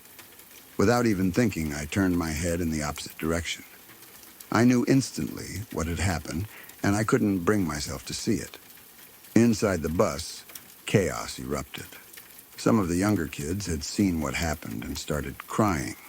Others were confused and asking questions about what just happened. I moved quickly to help calm them down, trying to focus on comforting the younger children instead of thinking about the accident itself. My heart was pounding so hard that it felt like it might burst out of my chest.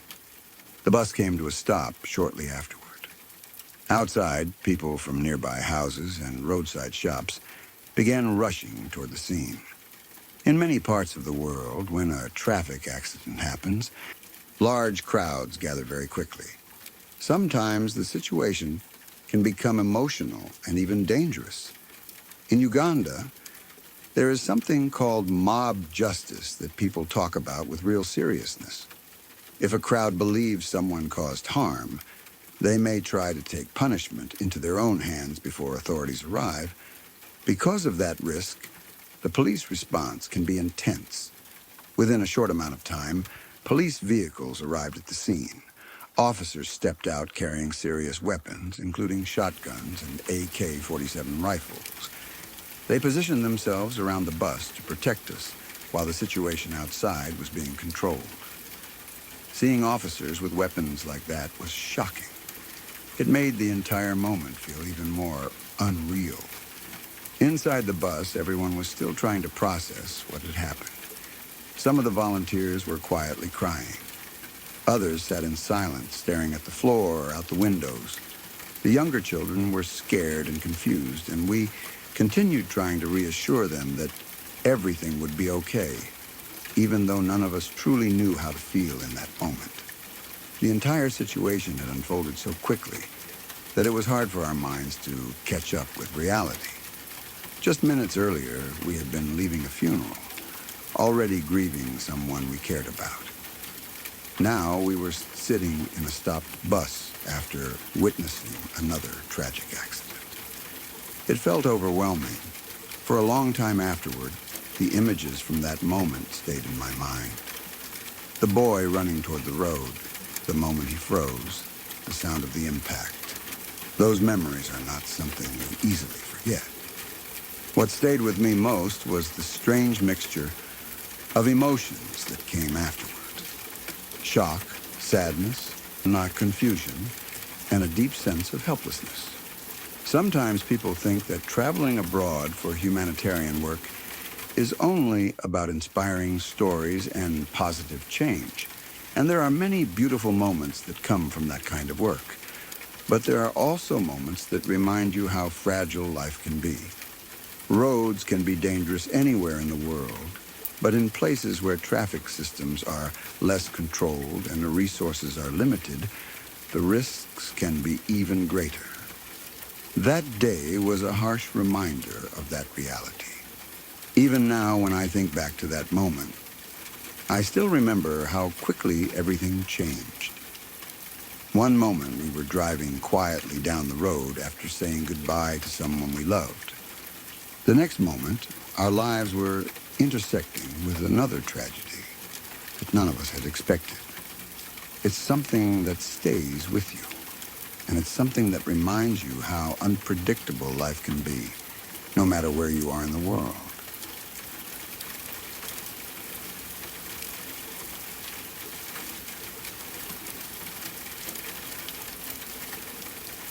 Look, if you're still watching, you already know what this channel is. No jump scares, no fake drama, just real stories about real people who survive things most of us can't even imagine. And that's scarier than any movie could ever be. If you want more of this raw, unfiltered truth, told the way it deserves to be told, subscribe to Lacuna Noir. We're not here to waste your time. We're here to tell the stories that actually matter. Thanks for listening. Now go get some sleep, if you can.